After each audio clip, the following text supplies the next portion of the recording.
السلام عليكم يا طيب، يا رب تكون سعيد. النهارده معانا راجل غلبان بس دماغه سايقه على غلط، فبنحاول نرجعه للصح. يلا نشوف عملنا معاه ايه. بس قبل كل ده لازم تصلي على شفيعنا وحبيبنا سيدنا النبي صلى الله عليه وعلى اله وصحبه وسلم. ويلا بينا يا معلم.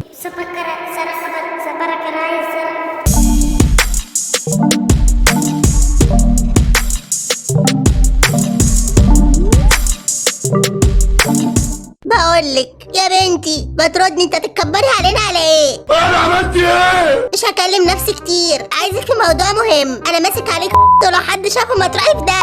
انا في النهايه نفسي البس جلابيه واقعد في البيت، اقعد عند امي في الشرير. لو ما ردتيش هنشورهم. ماشي، دي اخر مره هقولها لك.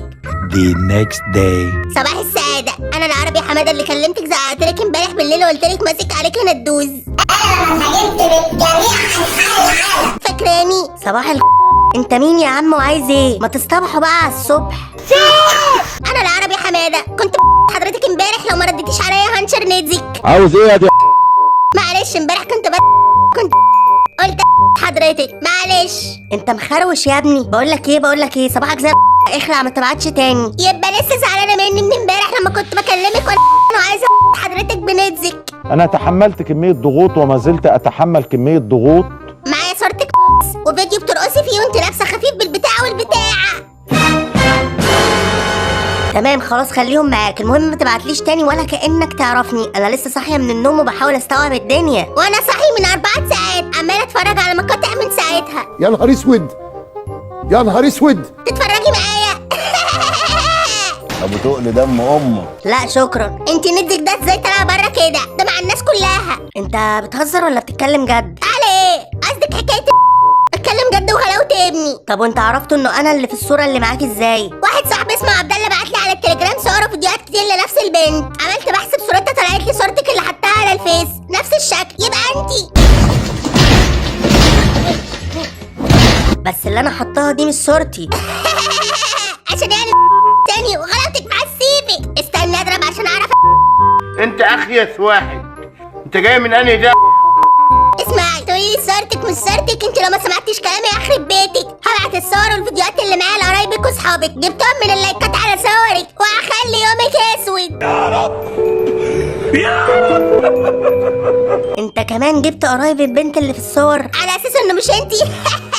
ده انت بحواراتيه كبيره. انت اسمك ايه؟ مرانها؟ ايه يلا؟ اسمي ميرنا. عاشت الاسامي يا منى. ضارب ايه؟ ها؟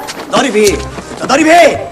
تعالى مش دخلها بحل. انت كام سنه؟ انا 29 سنه من فيشه السفره في البحيره. ردي.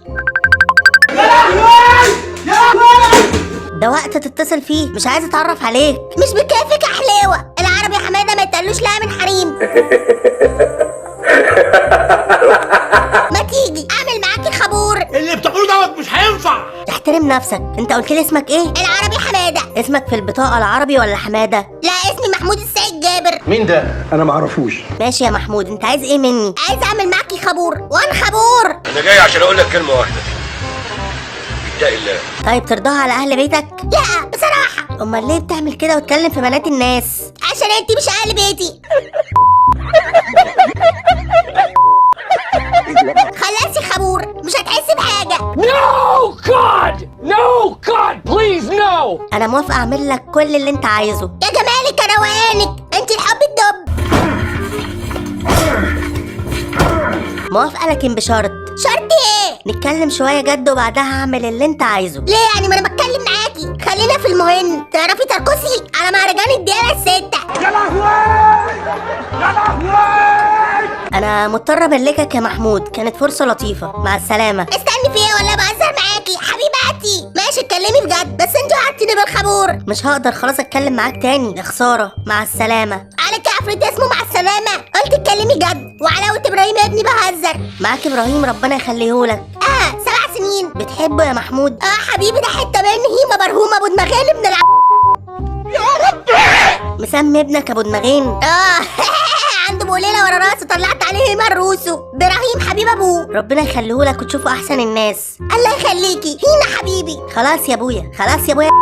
هيما على انت بتشتمي مين يا بنت؟ كله الا هينا. هيما. ابراهيم. طب تخيل كده ابنك شايف الشات وشايف ابوه وهو داخل للنسوان يشقطها، يرضيك كده منظره قدام نفسه ولا منظرك قدامه؟ يا خساره يا هيم، ابوك حبيبك مش عايز لك الخير. انت بقى عليك بابني، مش بعرفه حاجه، صغير لسه. ما هيكبر وانت مش هتفضل مستخبي طول عمرك، لازم هيشوف وهيعرف. عايزه ايه يعني؟ عايزاك تبعد عن السكه دي وتتقي الله في بيتك وفي ابنك وخليك قدوه حسنه ليه. مين قالك انه وحش؟ بس هو بنسلي وقتنا. سلي وقتك بحاجه مفيده واقعد مع ابنك، انا ممكن اعمل لك اللي انت عايزه. طب وبعدين هتفضل كده؟ نظرتك لنفسك عجباك؟ انا بعلمه بلاي ستيشن واقطعه. حلو. بتصلي قدامه يا محمود ولا مش بيشوفك؟ لا انا ما بصليش قوي. انت بتضحك ليه يا محمود؟ انت في كارثه يا حبيبي، حاول واحده واحده كده وربنا يكرمك. ماشي والله انا عايزه اصلي في رمضان كمان كله. الله ينور عليك، صح كده. انت شغال ايه؟ عندي محل شباشب. ربنا يرزقك بالحلال حبيبتي والله. ممكن اسالك سؤال؟ اسالي. انت ليه مش مركز مع مراتك؟ احسن بكتير من انك تكلم في بنات الناس. طالما انت متجوز ومعاك حلالك في بيتك ليه تعمل كده؟ بنت بومه وش فار، كل ما تشوف وش عكنانه مفكراها شطاره. تصدقي بالله امبارح اللي هو امبارح بتقول لي عايزه فستان، بقول لها اجيب لك منين؟ قالت لي انا مالي، خرمت وشها بالقلم ومشت عند ابوها. مصلحه، البيت فاضي. طيب وبعدين هتسيبها عند اهلها كتير؟ ما انت لازم تروح لها وتصالحها مالك. لا مش دلوقتي، اسبوعين 3 كده تدلع شويه. انت مش وعدتيني بخبر بعد ما نخلص كلامنا؟ انا مش ناسي، بتعالي للبيت نعمله بقى هو فاضي.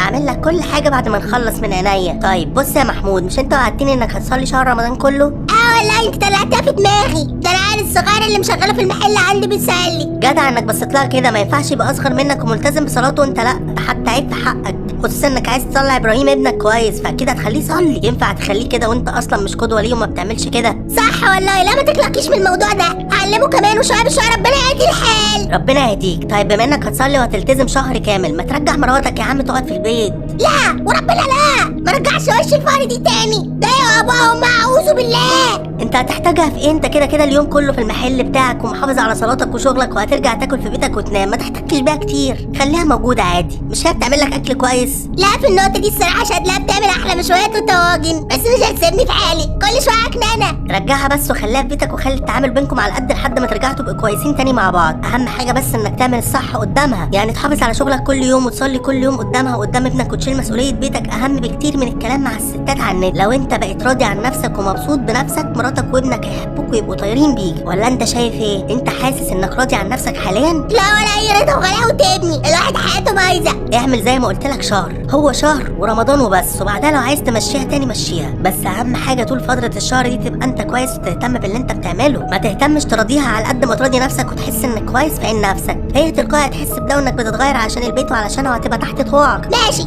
شهر ما جاتش على ده، ما انا صبر شوفي كام سنه. وبعدين المحل بتاعك شغال ولا حلو واقف؟ مكسل اجيب بضاعه بقالي 4 شهور، مش فاضي. ليه انت وراك ايه؟ بكلم حضرتك. روح يا عم اقفل البتاع اللي في ايدك ده وانزل هات بتاعتك وافرش المحل بتاعك وركز في شغلك. انا مش هنفعك ولا اي واحده بتكلمها هتنفعك. والله اهو بسلي وقتي. انت ما عندكش وقت اصلا تسليه، انت هتنزل تجيب بضاعه المحل بتاعك وتقف وتبيع، وقبل كل ده تكون مراضي مراتك وجايبها البيت وتسترجل شويه كده قدامها. تحافظ على بيتك وصلاتك قدام مراتك وابنك علشان يحسوا باللي بتعمله ويشيلوا معاك. استرجل يا محمود يا حبيبي شويه، شهر واحد حاول ما ترتاحش فيه، وبعدها اللي انت عايزه اعمله. شوف اللي حققته في الشهر ده عايز يتهد ولا تكمل فيه؟ ما الفلوس اللي معايا على قد، مش عارف اجيب بيها كلها بضاعه. ليه ايه مانع؟ عبد الله صاحبي هياخد منهم مبلغ. اشمعنى؟ كان قايل لي في لعبه اراهن على الكسبانه والخسران واخد فلوس. اوعى تقرب للحاجات دي عشان خاطر ابنك. ليه؟ انا عايز فلوس كتير شبه خالد عبد الجواد قريب عبد الله، جاله ملايين. الفلوس اللي اخدها هتدخل عليه بالخراب، وكده كده هيجيله وقت ويخسر. اوعى بالله عليك تدخل في حاجه زي كده عشان نفسك وبيتك وابنك، صدقني كل ده هيتهد. انا لازمني فلوس. طيب شيل فلوس البضاعه بتاعت المحل على جنب، والفلوس اللي كنت هتديها لعبد الله صاحبك ده ما تديهالوش طول فتره الشهر، خليها للزنقه، وانزل هات بتاعتك وشغل المحل بتاعك. هو الشهر ده هيعدي بس تلتزم فيه بصلاتك، وبعدها ماشي روح اديله الفلوس بتاعته. ماشي، اما نعدي الشهر ده على خير. انا عندي ليك سؤال. اسئلتك كترت. هو عبد الله ده نفس الشخص اللي بعت لك الصور على التليجرام هو اللي عايز يخليك تراهن وتضيع فلوسك؟ الاتنين عبد الله واحد، هو نفس العبد الله. طب ما على ما تخلص الشهر ده ما تجيب اكونت وكده كلمه، عايزاه في موضوع. عايزه ترتسيني تخليني انا اسالي وتروحوا بعض. لا ما تقلقش، انا ماليش في الحاجات دي. عايزه في ايه؟ هتكلم معاه شويه بس، هي مده الشهر اللي احنا مش بنتكلم فيها دي. او احنا مش هنتكلم؟ ايوه هو الشهر ده بس، ما تقلقش، انا قلت لك بعدها بقى اعمل اللي انت عايزه. ابعت بس انت لينك اكونت صاحبك، خش عندي هتلاقيه معلق على الصوره، اسمع عبد الله انا. تمام لقيته، هكلمك كل فتره كده اعرف منك وصلت لحد فين، وهكلمك بعد الشهر ما يخلص برضه. ماشي بس على ضمانتك كل حاجه.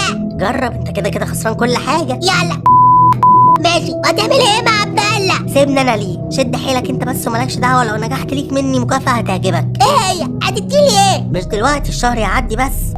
ربنا يرزقك. يلا سلام، اكلمك بعدين. سلام.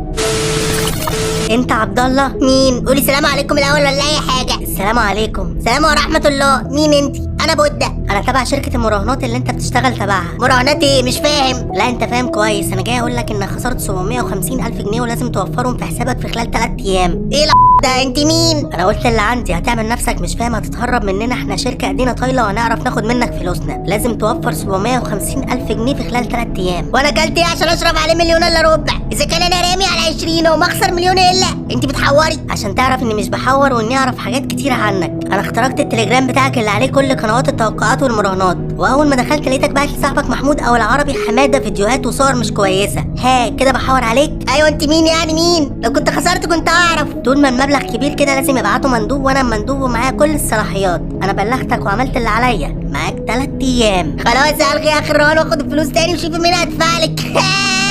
بقول لك دخلت التليجرام بتاعك واقدر ادخل كل حساباتك اللي فيهم عناوين كل حاجه تخصك وكل بياناتك، يعني بسهوله اقدر اخد منك الفلوس. بس انا هنا دوري مندوب بس ببلغ، لكن بعد ال3 ايام بتصرف. وانا بشرف امي ما خسرت حاجه تخليني ادفع ده كله. مفيش تقسيط اما اكسب ادفع؟ لا للاسف مش موجود. ماشي صبرك بقى، بيع اي حاجه وبدخل ارمي واسدد، بس مش هسدد فلوس ليكي عشان ما تشغليش دماغي. لا يا فندم انا مش بستلم منك اي فلوس، كله عن طريق الويب سايت. برضو ماشي، اديني وقت بقى اما اشوف اعمل ايه في الموضوع ده. معاك 3 ايام. خلاص يا ستي، وكل شويه خلاص عرفت والله. ولو ما صاحبوش في الاخر ما طلعش عليا حاجه. انت الكسبان اكيد هتاخد فلوسك تاني، لكن انا باكد لك ان فعلا عليك 750 الف جنيه ظهر قدامي على السيستم اهو، وكمان عنوانك في البحيره حته اسمها فيشه الصفراء. ماشي هحاول اجمع المبلغ، اصبري بس عليا. تمام. في حاجه يا فندم انا نسيت اقول لك عليها. حاجه ايه؟ الشركه بتبلغك انك معفي تماما من اي فلوس عليك ومش هتدفع ال 750 الف دول، لكن بشرط ما تراهنش تاني. هو ايه ده بقى؟ يعني الكلام ده اكيد مش هيبقى عليا فلوس؟ بالظبط كده يا استاذ عبد الله. هو مش هيبقى فيها ولا حبس ولا اختراق ولا اي حاجه؟ ولا اي حاجه يا فندم، لكن تنفذ الشرط. تحت امرك. اللعبه والمراهنات كلها والله ما بهزر، انا اصلا خسران من ساعه ما بدات، بس لاجل ربنا اكيد ما عليهاش حاجه. اكيد يا فندم مفيش اي حاجه طول ما حضرتك ملتزم انك ما بتفتحش الحاجات دي تاني. احنا معانا الاي بي بتاعك والاي دي والسي ان ان والام بي سي، اي محاوله انك تفتح الكلام ده حتى لو من جهاز مختلف او حساب مختلف الغرامه هترجع ومضاعفه. وربنا ما افتح حاجه تاني بس اخد فلوسي. اخر حاجه بتاعتي والله ما فاتح، انا خسران كتير اساسا. تبعد عن السكه دي خالص. بس ازاي انت الشركه وتقولي ما تلعبش؟ المفروض تخلوني ازود في اللعب. انت المفروض كده تدفع، بس دي ثغره انا بقول لك عليها يا فندم بالحب عشان صعبت عليا، لكن الشركه عمرها ما كانت هتقول لك كده. لو التزمت انا هلغي الغرامه من عندي، وتحمد ربنا انك لقيت حد يعمل معاك كده، كان زمانك لابس. الحمد لله والله ربنا يخليكي. انا هفضل متابعاك حتى لو مش بكلمك، اي حركه كده ولا كده انت فاهم ايه اللي هيحصل. والله من غير ما تقولي ده الحمد لله انها اتلغت، انا مش لاقي الكلام ده تاني، والله مش داخل. تمام. محمود اخبارك ايه؟ فاضل يومين والشهر يخلص، يا ترى عملت ايه؟ نحمد الله على كل حاجه، او زي ما انا على اتفاقنا. انت عامله ايه؟ الحمد لله. لسه بتصلي يعني؟ ما ينفعش خلاص ما صليش، الواحد كان في غفله. شكرا ليكي. الحمد لله، ربنا يديمها عليك نعمه. عملت ايه مع مراتك؟ حليت مشكلتك معاها ولا لسه؟ شغلت المحل، جبت بضاعه بالاجل وبقيت سديت عندي بضاعه لشهرين قدام بالعيد. ما شاء الله ربنا يسيبك من فضله. انا لقيت ربنا كرم، خدت ايديها ورحت سلحت المدام ورجعتها في البيت. انا مركز في المحل وباخد الولد يصلي معايا. ربنا يبارك لك في بيتك وفي ابنك ويرزقك يا اخويا، ان شاء الله تشوفوا احسن الناس. صاحبك عبد الله ده مفيش اي جديد عنه؟ ربنا يهديه، بعد عن سكه المراهنات والقرف ده كنت بقول على طول والله. وكلمت على اخت المدام عندي وهيتقدم في العيد الصغير، ربنا يصلح له حاله ويصلح لك الحال انت كمان. كمل على اللي انت فيه ده وشد بايد صاحبك لقدام، وان شاء الله احوالكم تتغير الاحسن. لسه رمضان بادئ اهو، ما عداش غير كام يوم، خد الشهر كله زي ما انت، وباذن الله مكافئتك عندي هتبقى كبيره قوي بعد رمضان. مش عايز حاجه والله، عايز ربنا يكرم بس ويستر الواحد. ان شاء الله يا محمود. اسيبك تفطر، تقبل الله صيامك. وإياكم، الله يسترك.